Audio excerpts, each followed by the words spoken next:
Hi, I'm Alexis McCowan.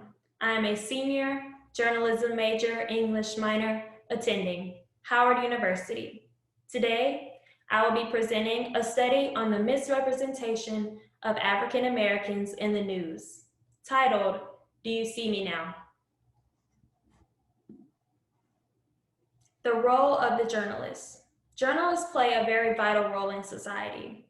They present the news, they present information, and this information helps citizens make informed decisions about their lives, their communities, their societies, as well as their government.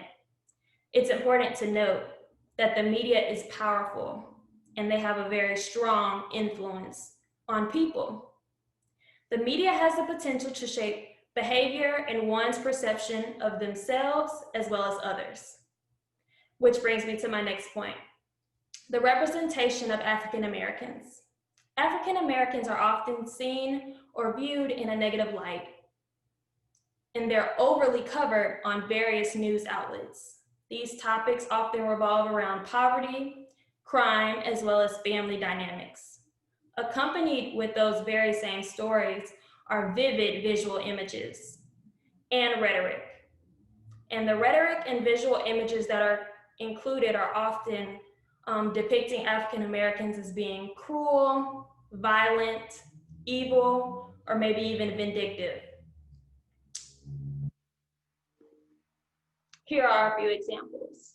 So one, the O.J. Simpson murder trial. Here you see two different images from two different news covers. One is Newsweek.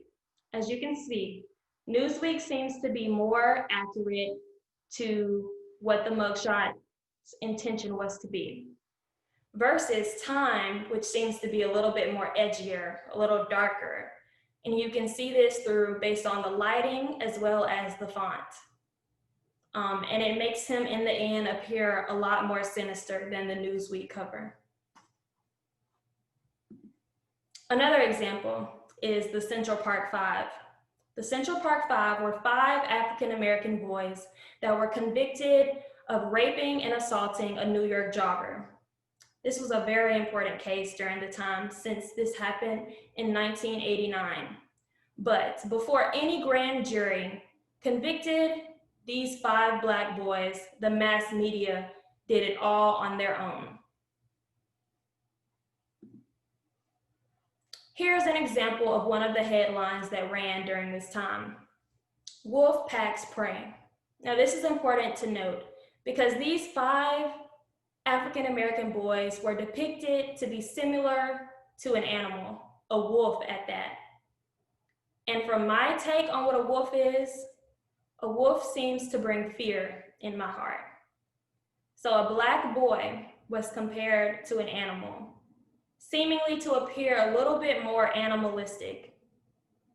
And to note that these are once again boys. They were all under the age of 18 during the time.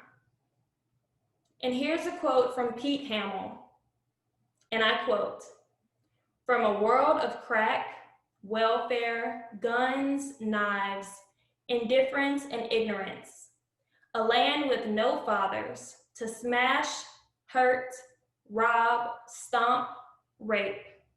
The enemies were rich. The enemies were white."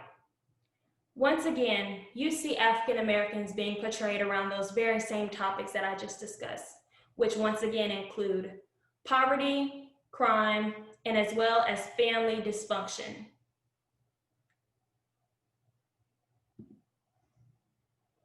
This is a quote from Bill O'Reilly that ran on his show during the time. "The real racism is looking away from what is really harming Black Americans, the root cause of poverty. And as talking points have reported over and over and over again, that is the dissolution of the African American traditional family. Chaos on the streets in poor neighborhoods." Once again, those 3 topics are populating the different news medias and news outlets. Once again, those ideas are revolving around poverty, as well as violence and family dysfunction. But it must be noted that Black families represent 59% of the poor portrayed in the media, but only account for 27% of Americans in poverty. So here's my problem statement. Journalists are responsible for many things, but one of the most important things is presenting accurate information. But the information is not always accurate. In my purpose statement, the purpose of this study is to focus on the correlation between race and the distribution of fake news, biased representation, and lack of compassion in the media for African Americans. And here are my research questions. How does Fox News portray African Americans in their programming? Who checks and balances the content journalists produce and publish?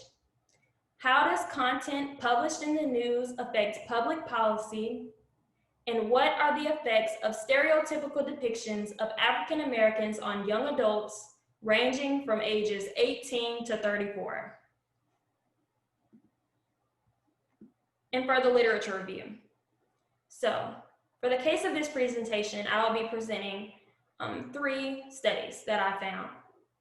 In 1990, Entman completed a study that highlighted the fact that in crime reporting, Black citizens are more in-depth in visual content than stories which depict white citizens. And in 2000, Clausen and Trice came to the understanding that the ideal Black male on the street corner is not the true face of poverty, although they are the dominant image that is replayed in the media constantly. And in 2017, Dixon completed a study that examined the extent to which news and opinion media may reinforce inaccuracies and racial stereotyping. He concluded that news outlets paint Black families as sources of social instability, as opposed to white families. And the conceptual framework that I will be working around is agenda setting theory. So there are 2 parts to agenda setting theory: media agenda versus policy agenda. The media agenda is the media that determines the agenda for which stories are considered important. And policy agenda means that both the public as well as the media influence the decisions of public policymakers.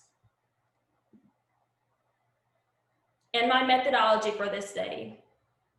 1, I am doing qualitative research. This will include in-depth interviews, focus groups, content analysis, as well as snowball surveying.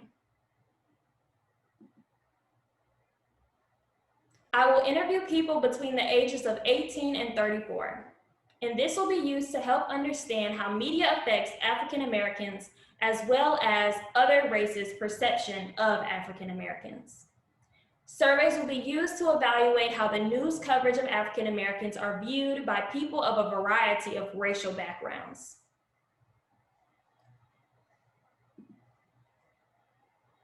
And the sampling method. I will be completing this research in Washington, D.C., particularly wards 1, 2, 7, and 8. This will represent different demographics, and accompanied by these different demographics will provide me with a variety of perspective. And my research procedure will go a little like this. 1, distribute surveys. 2, conduct interviews. And 3, analyze content.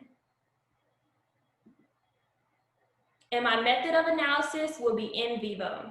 In vivo is a software program used for qualitative and mixed methods research.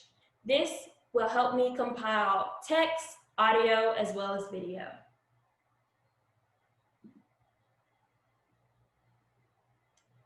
Questions? Thank you.